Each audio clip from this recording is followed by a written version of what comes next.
भारतीय संघात नवीन कोच म्हणून गौतम गंभीरची जशी एंट्री झाली तेव्हापासून खेळाडूंसाठी वातावरण खराब झाले।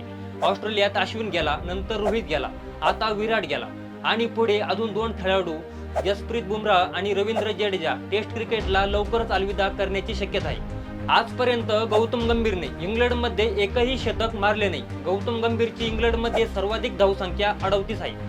गौतम गंभीर इंग्लंडच्या इतिहासात एकही सीझन पूर्ण करू शकला नाही आणि आता गौतम गंभीर, विराट कोहली आणि रोहित शर्मा यांच्याशिवाय इतर खेळाडूंना इंग्लंडमध्ये कसे रन करायचे हे शिकवणार आहे। विराट कोहलीने त्याच्या कारकिर्दीत 123 कसोटी सामने खेळले आहेत। त्याने 30 शतके आणि 31 अर्धशतके झळकवली। विराटने 7 द्विशतके ठोकली आहेत। 2017 आणि 2018 मध्ये त्याला वर्षातील सर्वोत्तम कसोटी खेळाडू म्हणून घोषित करण्यात आले होते। आज आपण एका अशा टप्प्यावर आलो आहोत जिथे भारताचा कसोटी संघ रोहित आणि कोहली विना इंग्लंडला चालला आहे।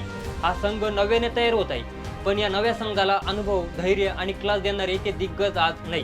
रोहित आणि विराट सारख्या दिग्गज खेळाडू निवृत्त होऊन इंग्लंड दौऱ्यावर भारताला यश मिळेल का, याविषयी तुमचं मत कॉमेंटमध्ये नक्की सांगा।